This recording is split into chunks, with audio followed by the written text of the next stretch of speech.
Halo, selamat datang di channel Belajar Bentar. Sekarang kita akan belajar mengenai group page movement, yang dalam bahasa Indonesia adalah pergerakan halaman. Di sini terdapat dua, yaitu vertical dan side to side. Yang pertama adalah vertical, yang sering sekali kalian gunakan, yaitu melihat halaman hanya dengan melakukan scroll mouse sehingga halaman tersebut bergerak dari atas ke bawah, seperti ini.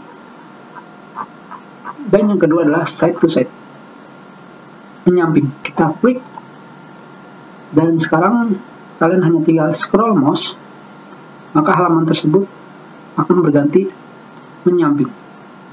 Hanya itu saja. Jadi pada page movement side to side itu seperti halnya kalian membaca read mode, seperti ini.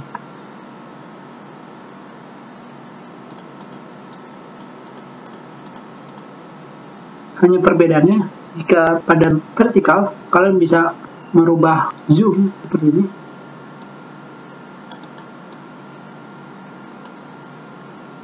dengan side to side kalian tidak bisa merubah zoom.